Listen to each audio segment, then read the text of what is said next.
પ્રકરણ 8 ભારતના રાજ્ય બંધારણનું ઘડતર અને લક્ષણો. બંધારણ એટલે કે સંવિધાનનો અર્થ. કોઈપણ દેશનું શાસન ચલાવવા માટે ઘડવામાં આવેલા નિયમોના વ્યવસ્થિત સંગ્રહને દેશનું બંધારણ કહેવામાં આવે છે. મહત્વ. બંધારણ એ દેશનો પાયાનો અને મહત્વનો દસ્તાવેજ છે. બંધારણની જોગવાઈઓના આધારે દેશમાં કાયદાઓ ઘડવામાં આવે છે. દેશના કાયદાઓ બંધારણને સુસંગત અને બંધારણીય જોગવાઈઓ આધીન જ હોવા જોઈએ. બંધારણ કાયદાઓથી સર્વોપરી છે.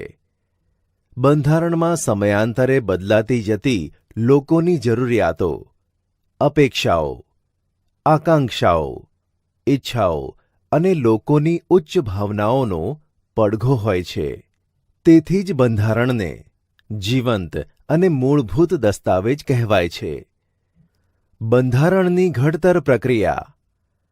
આઝાદી પહેલા બ્રિટિશ સરકાર દ્વારા 25મી માર્ચ 1946ના રોજ 3 સભ્યોના કેબિનેટ મિશનને ભારતની આઝાદીનો ઉકેલ શોધવાનું કાર્ય સોંપવામાં આવ્યું. તેમણે બંધારણના ઘડતર અંગેનું માળખું ઘડવા માટે બંધારણ સભાની રચના કરી. બંધારણ સભામાં કુલ 385 સભ્યો હતા, જેમાં જુદી જુદી કોમ, ધર્મ, જાતિ, લિંગ અને ભૌગોલિક પ્રદેશોની વ્યક્તિઓ, રાજકીય પક્ષોના પ્રતિનિધિઓ તેમજ વિવિધ ક્ષેત્રોની તજજ્ઞ વ્યક્તિઓનો સમાવેશ કરવામાં આવ્યો હતો. તદનુસાર મહત્વના સભ્યોમાં Jawaharlal Nehru, Sardar Vallabhbhai Patel, Maulana Abul Kalam Azad, Shyama Prasad Mukherjee, H.P. Modi, H.V. Kamath, Frank Anthony, Kanaiyalal Munshi, N. Gopal Swami Ayyangar, Krishnaswami Ayyar, Baldev Singh તથા મહિલા પ્રતિનિધિઓમાં સરોજિની નાયડુ, વિજયાલક્ષ્મી પંડિત વગેરે વ્યક્તિઓનો સમાવેશ થયો હતો. બંધારણ સભાના અધ્યક્ષ તરીકે ડૉક્ટર રાજેન્દ્ર પ્રસાદ હતા, જ્યારે બંધારણની ખરડા સમિતિના અધ્યક્ષ તરીકે ડૉક્ટર ભીમરાવ આંબેડકર હતા. આ બંધારણ સભાએ તેમની કામગીરી 9મી ડિસેમ્બર 1946થી શરૂ કરી હતી. બંધારણ સભાએ 2 વર્ષ, 11 માસ અને 18 દિવસોમાં મળેલી કુલ 166 બેઠકોમાં કામગીરી પૂર્ણ કરી હતી. આ પ્રક્રિયામાં તેઓએ દુનિયાના જુદા જુદા દેશોના બંધારણના મહત્વના લક્ષણોનો અભ્યાસ કરીને અને વિગતપૂર્ણ ચર્ચા વિચારણા કરીને બંધારણને આખરી સ્વરૂપ આપ્યું હતું. બંધારણમાં પ્રથમ 395 અનુચ્છેદ એટલે કે આર્ટિકલ્સ અને 8 પરિશિષ્ટ હતા. ત્યારબાદ સુધારા વધારા સાથે 461 અનુચ્છેદો એટલે કે આર્ટિકલ્સ અને 12 પરિશિષ્ટ થયા. 26મી નવેમ્બર 1949ના રોજ બંધારણ સભામાં બંધારણ સર્વાનુમતે પસાર થયું અને કાયદાનું સ્વરૂપ અપાયું. 26મી જાન્યુઆરી 1950થી ભારતમાં બંધારણ અમલમાં આવ્યું અને ભારત પ્રજાસત્તાક રાષ્ટ્ર ઘોષિત થયું. તેથી આપણે 26મી જાન્યુઆરીને પ્રજાસત્તાક દિન તરીકે શાનદાર રીતે ઉજવીએ છીએ. બંધારણ સભામાં રાષ્ટ્રચિહ્ન તરીકે 4 સિંહોની મુખાકૃતિને અને રાષ્ટ્રસૂત્ર તરીકે સત્યમેવ જયતે ઘોષિત કરવામાં આવ્યા છે. આપણા બંધારણમાં લોકોના મૂળભૂત હકો, ફરજો, રાજનીતિના માર્ગદર્શક સિદ્ધાંતો, સરકારના અંગો અને કાર્યો તથા વહીવટી કેટલીક સૂચનાઓ, ન્યાયતંત્રની વ્યવસ્થા જેવી અનેક મહત્વની બાબતોનો સમાવેશ થયો છે. આથી ભારતનું બંધારણ વિશ્વમાં સૌથી મોટું, વિસ્તૃત અને વિશદ લેખિત દસ્તાવેજ ગણાય છે. વિદ્યાર્થી મિત્રો, હવે આપણે આમુખ વિશે જાણીએ. આમુખ શું છે? આમુખ બંધારણનું પ્રારંભિક હાર્દરૂપ અને વિશિષ્ટ સ્થાન ધરાવતું તત્વ છે. બંધારણની શરૂઆત આમુખથી થાય છે. આમુખમાં દર્શાવેલા શબ્દો પરથી આમુખ બંધારણનો આત્મા હોવાની પ્રતીતિ થાય છે. આમુખમાં દર્શાવેલા શબ્દો આ મુજબ છે. ભારતનું સંવિધાન. આમુખ: અમે ભારતના લોકો ભારતને સાર્વભૌમ, સમાજવાદી, બિનસાંપ્રદાયિક, લોકશાહી, પ્રજાસત્તાક તરીકે સંસ્થાપિત કરવાનો તથા તેના સર્વ નાગરિકોને સામાજિક, આર્થિક અને રાજકીય ન્યાય, વિચાર, અભિવ્યક્તિ, માન્યતા, ધર્મ અને ઉપવાસની સ્વતંત્રતા, દરજ્જા અને તકની સમાનતા પ્રાપ્ત થાય તેમ કરવાનો અને તેઓ સર્વમાં વ્યક્તિનું ગૌરવ અને રાષ્ટ્રની એકતા અને અખંડતા સુદૃઢ કરે એવી બંધુતા વિકસાવવાનો ગંભીરતાપૂર્વક સંકલ્પ કરીને અમારી સંવિધાન સભામાં 26 નવેમ્બર 1949 માગસર સુદ 7 વિક્રમ સંવત 2006ના રોજ આથી આ સંવિધાન અપનાવી તેને અધિનિયમિત કરી અમને પોતાની જાતને અર્પિત કરીએ છીએ. 1976ના 42મા બંધારણીય સુધારાથી આમુખમાં સાર્વભૌમ શબ્દ પછી સમાજવાદી, બિનસાંપ્રદાયિક શબ્દો ઉમેરવામાં આવ્યા તેમજ રાષ્ટ્રીય એકતા અને રાષ્ટ્રની અખંડિતતાનો પણ સમાવેશ કરવામાં આવ્યો. આમુખ બંધારણના મૂળભૂત હેતુઓ, ધ્યેયો, આદર્શો તેમજ સિદ્ધાંતોને વાચા આપે છે. આમુખ બંધારણના ઉદ્દેશો થકી ભારતમાં કલ્યાણરાજ સ્થાપવાની ઉચ્ચ ભાવનાઓ અને આદર્શોને સિદ્ધ કરવા ઈચ્છે છે એવું સ્પષ્ટ કરે છે. આમ આમુખ દ્વારા બંધારણના ઘડવૈયાઓના માનસનો પરિચય થાય છે. આમુખનું મહત્વ. આમુખને બંધારણનો આત્મા કહ્યો છે તે રીતે તેનું મહત્વ સવિશેષ છે. કોઈપણ કાયદાના ઘડતરમાં અને તેને પૂરી રીતે સમજવામાં અને અર્થઘટનમાં માર્ગદર્શન મળે છે. કાયદાના હેતુ તથા તેનો આદર્શ કાયદો ઘડવા પાછળ સંસદની નીતિ શું છે તે જાણવામાં આમુખ મદદરૂપ થાય છે. કયા પ્રકારની મુશ્કેલીઓના નિવારણ અર્થે કાયદાને ઘડવામાં આવે છે તેનો નિર્દેશ આપણને આમુખમાંથી સ્પષ્ટ થાય છે. આમ આમુખ બંધારણનો અર્ક છે.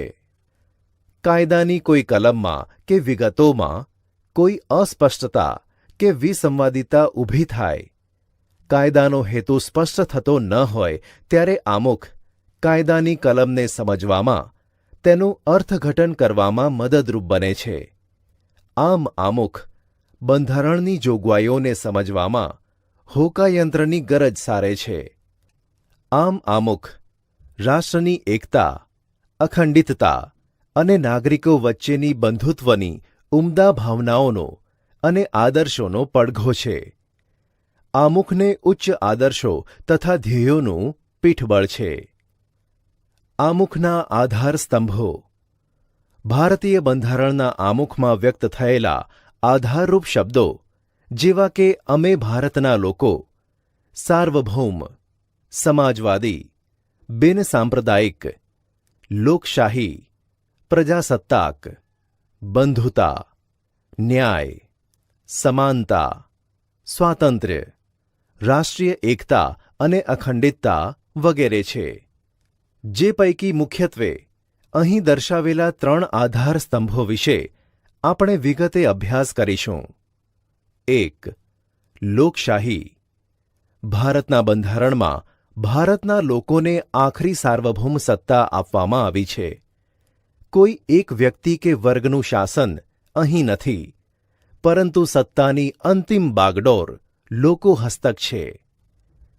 લોકશાહી એટલે કે ડેમોક્રેસી શબ્દ મૂળ ગ્રીક શબ્દ ડેમોસ એટલે કે લોકો અને ક્રેટોસ એટલે કે સત્તામાંથી ઉતરી આવ્યો છે.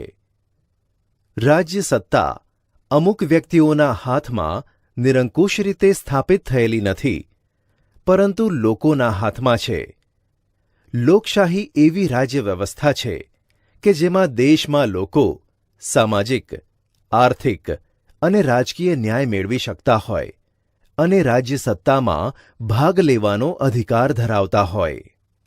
ભારતના બંધારણમાં સાર્વત્રિક પુખ્તવય મતાધિકારના ધોરણે મતદારોએ ચૂંટેલ પોતાના પ્રતિનિધિઓ દ્વારા રચાતી સંસદ એટલે કે લોકસભાને કારોબારી એટલે કે પ્રધાનમંડળ અને વહીવટી તંત્રને જવાબદાર હોય છે. કારોબારીને અબાધિત સત્તા નથી. તેને નિયત સમય મર્યાદા સુધી જ સત્તાનું સુકાન સોંપાય છે. તે જ પ્રમાણે રાજ્ય અને સ્થાનિક કક્ષાએ મતદારો સરકારને ચૂંટી કાઢે છે. આમ લોકશાહી રાજ્ય એટલે લોકોનું, લોકો વડે અને લોકો માટે ચાલતું રાજ્ય. સાચી સત્તા લોકોના પ્રતિનિધિઓમાંથી બનેલા પ્રધાનમંડળમાં જ સ્થાપિત થયેલી હોય છે. પ્રધાનમંડળની રચના સંસદમાંથી જ કરવામાં આવે છે. પ્રધાનમંડળ સંસદને જવાબદાર હોય છે. ભારત પ્રજાસત્તાક રાજ્ય એટલા માટે છે કે ભારતનો કોઈ પણ નાગરિક બંધારણમાં નિર્ધારિત કરેલી લાયકાતો ધરાવતો હોય અને તે વ્યક્તિ સાર્વત્રિક પુખ્તવય મતાધિકારથી ચૂંટાઈ આવે છે. તે કોઈપણ વંશ પરંપરાગત વારસાને આધીન આ પદ પ્રાપ્ત કરી શકતો નથી. 5 વર્ષ સુધી જ તે સામાન્યતઃ સત્તા ઉપર રહી શકે છે. સંસદીય સરકાર સંયુક્ત જવાબદારીના સિદ્ધાંત પર કામ કરે છે. તેથી તેને જવાબદાર સરકાર પણ કહેવાય છે. ભારતની લોકશાહી સરકાર સ્વતંત્રતા, સમાનતા અને બંધુતાની ભાવનાને સ્વીકારે છે અને તે હેતુઓને પૂર્ણ કરવા માટે પ્રયત્નશીલ રહેશે એવી સ્પષ્ટતા આમુખમાં કરવામાં આવી છે. બંધારણના ઘડવૈયાઓએ ભારતના લોકોને સાર્વત્રિક પુખ્તવય મતાધિકારનો હક આપીને હિંમતપૂર્વકની શ્રદ્ધા મૂકી છે. લોકશાહીમાં ભારતીય બંધારણમાં મૂળભૂત હકો, રાજનીતિના માર્ગદર્શક સિદ્ધાંતો, સંસદ, ધારાસભા, સ્વતંત્ર અને નિષ્પક્ષ ન્યાયતંત્ર અને ચૂંટણી પંચની રચના અને કાર્યો વગેરે જોગવાઈઓ ભારતને લોકશાહી રાજ્ય તરીકે ઘોષિત કરે છે. સાર્વત્રિક પુખ્તવય મતાધિકાર એટલે કોઈપણ જાતિ, જ્ઞાતિ, ધર્મ, ભાષા, લિંગ, શિક્ષણ, આવક કે જન્મસ્થાનના ભેદભાવ કર્યા વિના 18 વર્ષ કે તેથી વધારે ઉંમરના ભારતના કોઈપણ નાગરિકને મત આપવાનો અધિકાર છે. જો કે મતદાર યાદીમાં નાગરિકના નામની નોંધણી આવશ્યક છે. 2. સમાજવાદી. ભારતમાં 1976માં કટોકટી શાસન દરમિયાન બંધારણના 42મા સુધારા દ્વારા આમુખમાં સમાજવાદી શબ્દ ઉમેરવામાં આવ્યો છે. ભારતીય બંધારણની મોટાભાગની જોગવાઈઓ પ્રત્યક્ષ કે પરોક્ષ રૂપે સામાજિક ક્રાંતિ દ્વારા સામાજિક અને આર્થિક સમાનતા સાધીને કલ્યાણ રાજ સ્થાપવાનો મૂળ ઉદ્દેશ છે. આમુખમાં તમામ નાગરિકોને સામાજિક, રાજકીય અને આર્થિક ન્યાય અને સમાનતા પ્રાપ્ત થાય તેવી સમાજવાદી વિચારસરણી ધરાવતી સમાજ રચનાની સ્થાપનાનું ધ્યેય રાજનીતિના માર્ગદર્શક સિદ્ધાંતોમાં રાખવામાં આવ્યું છે. સમાજવાદી સમાજ રચનામાં રાષ્ટ્રીય સંસાધનોની ન્યાયયુક્ત વહેંચણી, ઉત્પાદન અને વિતરણની વ્યવસ્થા રાજ્ય હસ્તક હોય. રાજ્યમાં વિવિધ વિસ્તારો અને વ્યવસાયોમાં કાર્ય કરતા લોકો વચ્ચે આવકની અસમાનતા ઓછી કરવાનો પ્રયત્ન કરવામાં આવતો હોય. કોઈ વ્યક્તિ કે સમૂહોના હાથમાં સંપત્તિ કેન્દ્રિત થયેલી ન હોય. સૌને સ્વસ્થ અને ગૌરવપૂર્ણ વિકાસની તકો અને સગવડો પ્રાપ્ત થાય, જે દ્વારા સામાજિક કલ્યાણ સાધવાનો અને ગરીબ તવંગરના ભેદોને નાબૂદ કરીને લોકોનું જીવન ધોરણ ઊંચું લાવીને તેઓમાં સામાજિક અને આર્થિક કલ્યાણ સાધવાનો પ્રયત્ન કરવા બંધારણમાં રાજ્યોને માર્ગદર્શન આપેલ છે. તેથી ભારતીય બંધારણ એક સામાજિક દસ્તાવેજ છે. 3. બિનસાંપ્રદાયિકતા. 1976ના 42મા બંધારણીય સુધારાથી આમુખમાં બિનસાંપ્રદાયિક શબ્દ ઉમેરવામાં આવ્યો છે. ભારત એક ધર્મનિરપેક્ષ અને બિનસાંપ્રદાયિક એટલે કે સેક્યુલર રાજ્ય છે. બંધારણીય જોગવાઈ મુજબ ભારત ધાર્મિક રાજ્ય બની શકે નહીં. ભારતના રાજ્યને પોતાનો કોઈ ધર્મ નથી. તેથી ધર્મની બાબતમાં રાજ્ય કોઈ દખલગીરી કરશે નહીં. તેથી રાજ્ય કોઈ પણ ધાર્મિક પ્રવૃત્તિને ટેકો આપી શકે નહીં. રાજ્ય કોઈ પણ બિનસાંપ્રદાયિક એટલે કે ધર્મનિરપેક્ષ પ્રવૃત્તિઓ સાથે ધર્મને જોડી શકશે નહીં. દેશના કોઈ પણ નાગરિકને પોતાની ઈચ્છા અનુસાર ગમે તે ધર્મ પાળવાની સ્વતંત્રતા છે. રાજ્ય ધર્મ કે સંપ્રદાયના નામે કોઈ પણ નાગરિક પ્રત્યે પક્ષપાત કે ભેદભાવ રાખી શકશે નહીં. તેને જાહેર નોકરી કે રાજકીય અધિકારો ભોગવવાની સમાન તક પૂરી પાડવામાં આવે છે. આમ બિનસાંપ્રદાયિકતા એ બંધારણનું મૂળ તત્વ અને લોકશાહીનું અનિવાર્ય લક્ષણ ગણાય છે.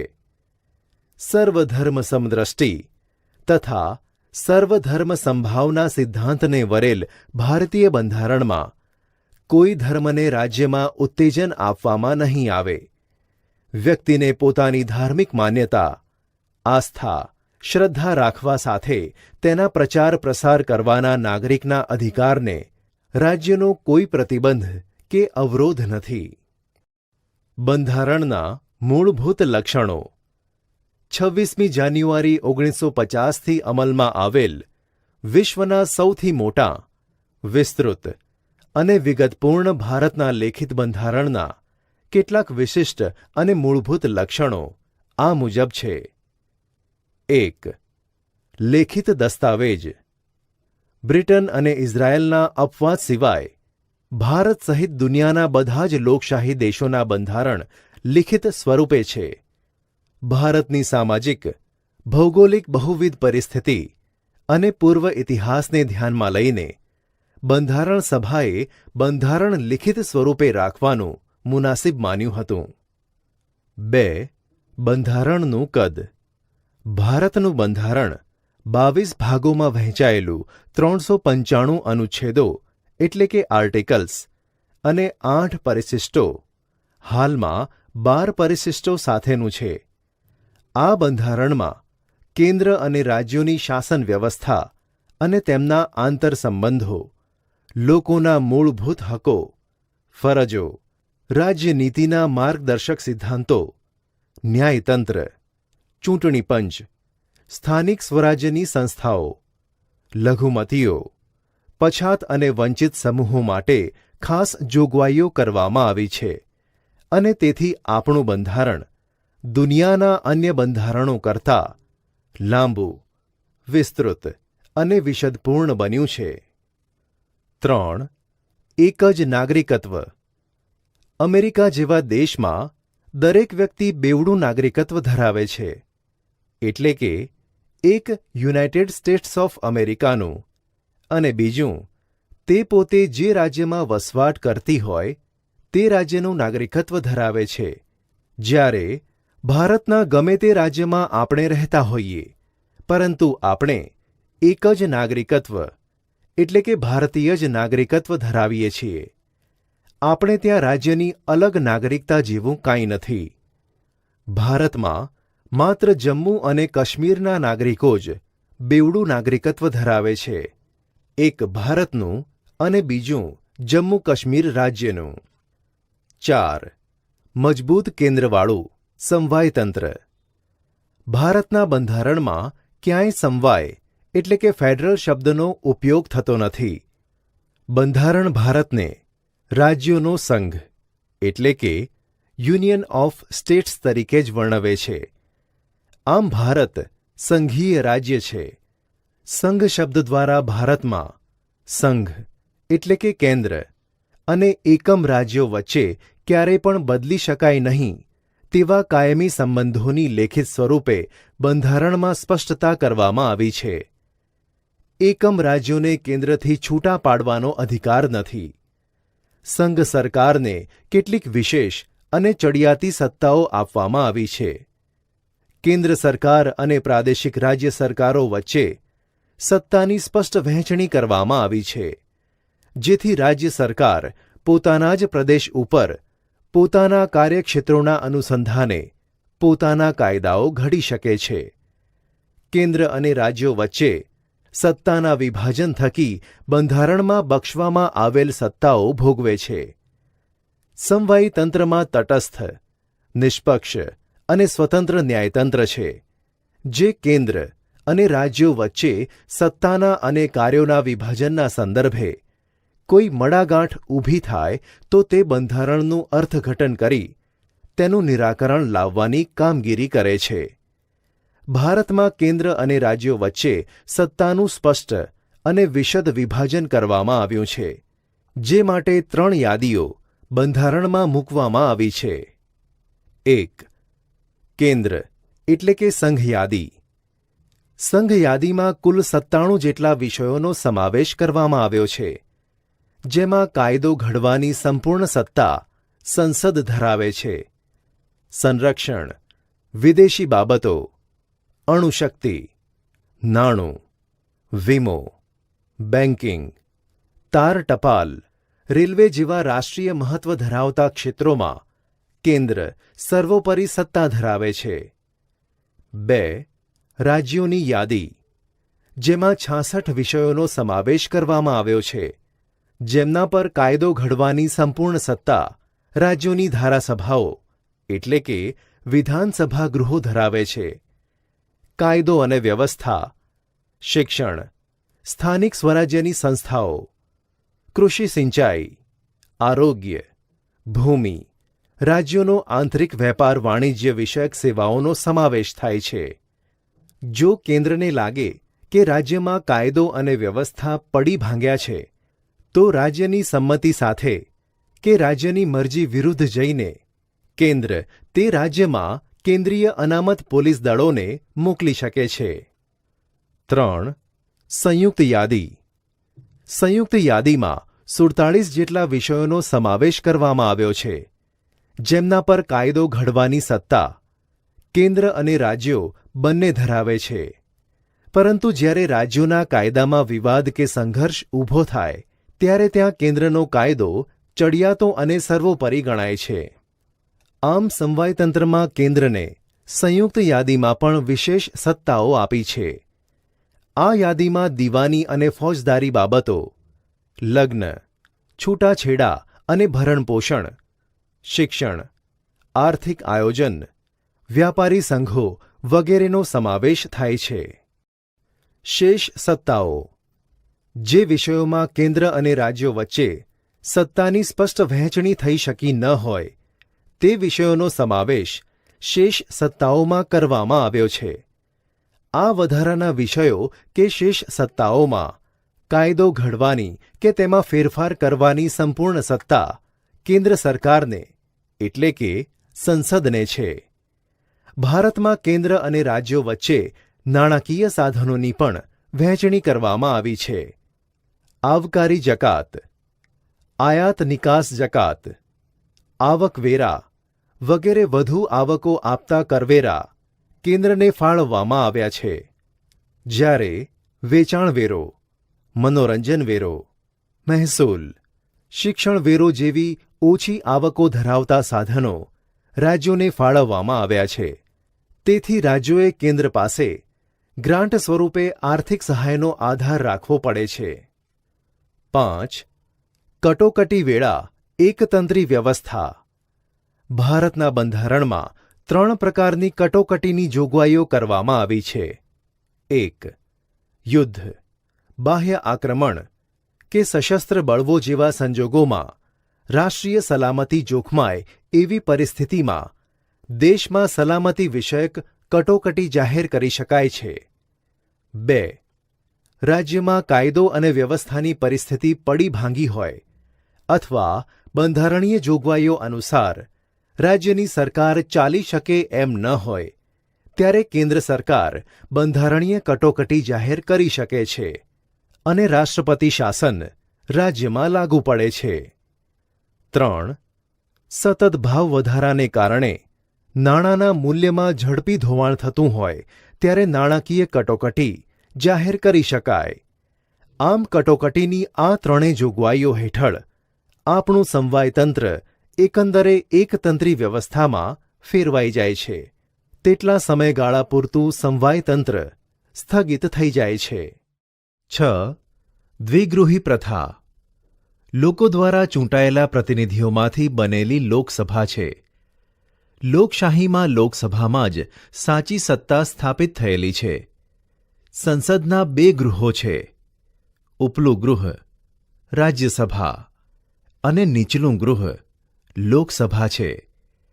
પ્રધાનમંડળની રચના સંસદ સભ્યોમાંથી કરવામાં આવે છે. પ્રધાનમંડળ સંસદને જવાબદાર છે.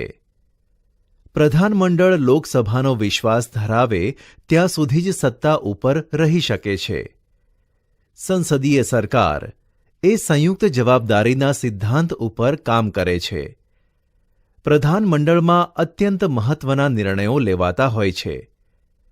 કેન્દ્રમાં રાષ્ટ્રપતિના નામે તથા રાજ્યમાં રાજ્યપાલના એટલે કે ગવર્નર નામે વહીવટ ચાલતો હોવા છતાં ખરેખર સત્તા કેન્દ્રમાં વડાપ્રધાનની આગેવાની હેઠળનું પ્રધાનમંડળ અને રાજ્યોમાં મુખ્યપ્રધાનના વડપણ હેઠળનું પ્રધાનમંડળ જ વહીવટી અને કારોબારી સત્તા ભોગવે છે.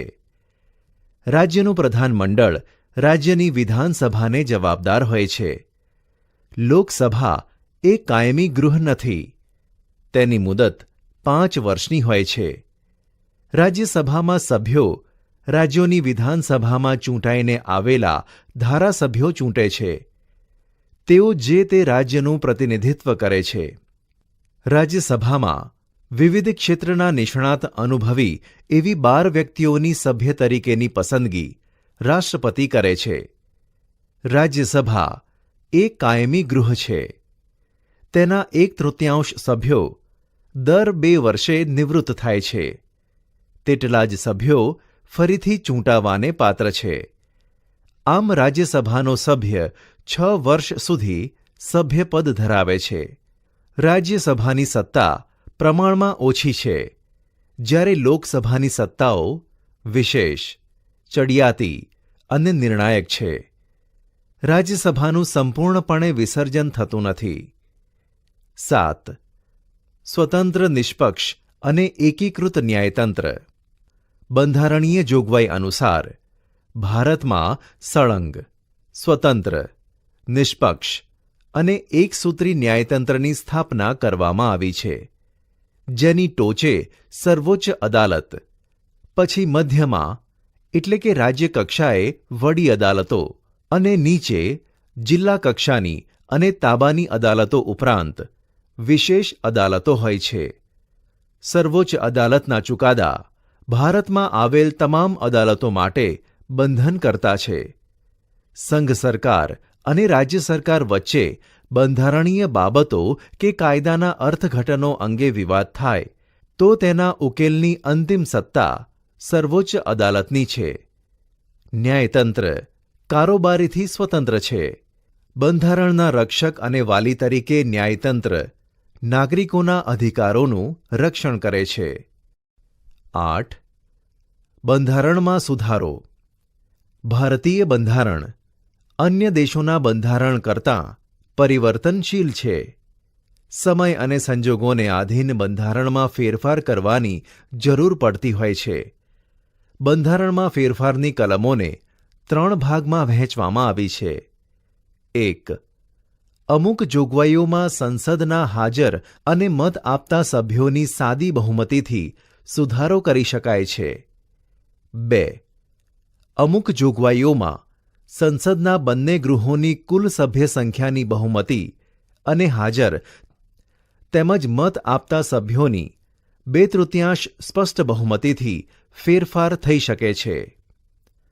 3. બંધારણના અમુક ભાગમાં સુધારો કરવા માટે સંસદના બંને ગૃહોની કુલ સભ્ય સંખ્યાની બહુમતી તેમજ હાજર અને મત આપતા સભ્યોની 2/3 બહુમતી ઉપરાંત અડધા કરતાં વધુ ઘટક રાજ્યોની વિધાનસભા ગૃહોની મંજૂરી જરૂરી છે. કેન્દ્ર અને રાજ્યોના આંતરસંબંધો કે ઉચ્ચ ન્યાયતંત્રના માળખામાં સુધારો કરવાનો હોય ત્યારે કુલ રાજ્યોના ઓછામાં ઓછા અડધા રાજ્યોની સંમતિથી કરી શકાય છે. ન્યાયિક ચુકાદાના આધારે પણ સંસદ દ્વારા બંધારણમાં સુધારો કરવામાં આવે છે. બંધારણના મૂળભૂત માળખામાં ફેરફાર કરી શકાય નહીં. બંધારણની ઘણી બાબતોમાં સંસદની સાદી બહુમતીથી સુધારો કરી શકાતો હોવાથી બંધારણ સુપરિવર્તનશીલ અને લચીલું ગણાય. પરંતુ કેટલીક બાબતોમાં બંધારણમાં સાદી બહુમતીથી સુધારો થઈ શકતો નથી. રાજ્યના અનુમોદન વગર સુધારો શક્ય ન હોવાથી તેટલા અંશે તે દુષ્કર છે. આમ બંનેનું મિશ્રણ ભારતીય બંધારણનું આગવું લક્ષણ છે. 9. સાર્વત્રિક પુખ્તવય મતાધિકાર. આ અંગે આપણે અગાઉ વિગતે ચર્ચા કરી છે. ભારતમાં બંધારણમાં 18 વર્ષની ઉંમરના તમામ નાગરિકોને કોઈપણ જાતના ધર્મ, જાતિ, શિક્ષણ, લિંગ, આવક, કોમ, મિલકત કે જન્મસ્થાન જેવા કોઈપણ જાતના ભેદભાવ મુક્ત રીતે દરેક નાગરિકને સમાન મતાધિકાર આપવો એ ખરેખર પ્રગતિશીલ અને હિંમતભર્યું પગલું છે. મતાધિકારને કારણે લોકશાહીમાં પ્રત્યેક નાગરિકને ચૂંટણી સમયે પોતાની પસંદગીના ઉમેદવારને મત આપીને ચૂંટવાનો અધિકાર મળે છે. ચૂંટણીમાં યુવા મતદારોની ઉત્તરોત્તર વધતી સંખ્યા, સજાગતા, ઉમળકો, મતદાન જાગૃતિના કારણે મતદાનનું વધેલું પ્રમાણ. આમ રાજકીય ક્ષેત્રે યુવાઓની સક્રિયતા એ લોકશાહીની પરિપક્વતા અને સફળતાની નિશાની છે. 10. ધર્મનિરપેક્ષતા એટલે કે બિનસાંપ્રદાયિકતા. આ અંગે પણ અગાઉ આપણે આમુખમાં અભ્યાસ કર્યો છે. ભારતીય બંધારણમાં સર્વધર્મ તરફ સમાન દ્રષ્ટિ અને સમાન આદરભાવનો સ્વીકાર થયો છે. રાજ્ય દ્વારા કોઈપણ ધર્મને ઉત્તેજન કે ટેકો નહીં. રાજ્યને પોતાનો કોઈ ધર્મ કે સંપ્રદાય નથી. રાજ્ય તટસ્થ છે. ભારતીય બંધારણ કોમી પક્ષપાત કે ધાર્મિક બાબતોથી પર છે. રાજ્ય કોઈપણ નાગરિક પ્રત્યે ધર્મના આધારે ભેદભાવ રાખતું નથી. ધર્મના અનુયાયીઓને પોતાની પસંદગીની ધાર્મિક માન્યતા, શ્રદ્ધા અને આસ્થા અનુસાર ધર્મનું પાલન કરવાની, પ્રચાર પ્રસારણ કરવાની સ્વતંત્રતા બંધારણમાં આપવામાં આવે છે. જો કે ભારતીય બંધારણમાં ધાર્મિક લઘુમતીઓને કેટલાક વિશેષ અધિકારો અને સવલતો આપવામાં આવી છે. સમાન નાગરિક ધારાની જોગવાઈ માર્ગદર્શક સિદ્ધાંતોમાં સમાવી આમ આ બાબતો ધર્મનિરપેક્ષ રાજ્યને ઘોષિત કરે છે. 11. અદાલતી સમીક્ષા. અદાલતી સમીક્ષા બંધારણનું વિશિષ્ટ લક્ષણ છે. સંઘ અને રાજ્યો દરેક પોતાના કાર્યક્ષેત્રોમાં જ રહીને જે કામ કે વહીવટ કરે એ જોવાની સત્તા અદાલતને સોંપવામાં આવી છે. સંસદની સત્તાઓને અવગણ્યા વગર અદાલતી સમીક્ષા વિશેના સિદ્ધાંતો વચ્ચે એક સુમેળ સ્થાપવાનો પ્રયાસ બંધારણમાં કર્યો છે. સંસદે કે ધારાસભ્યોએ ઘડેલા કાયદાઓ અને બહાર પાડેલા આદેશો, વટહુકમો, અદાલતી ચુકાદાઓ અને બંધારણીય સુધારાઓની સમીક્ષા કરવાની સત્તા અદાલતને આપવામાં આવી છે.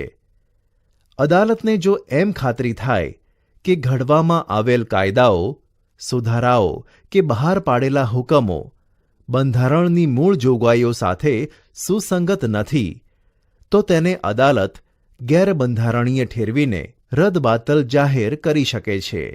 12. મૂળભૂત હકો અને ફરજો. ભારતના લોકો એક સ્વતંત્ર રાષ્ટ્રના નાગરિક તરીકે ગૌરવપૂર્ણ જીવન જીવી શકે તે માટે બંધારણમાં મૂળભૂત હક્કો આપવામાં આવ્યા છે.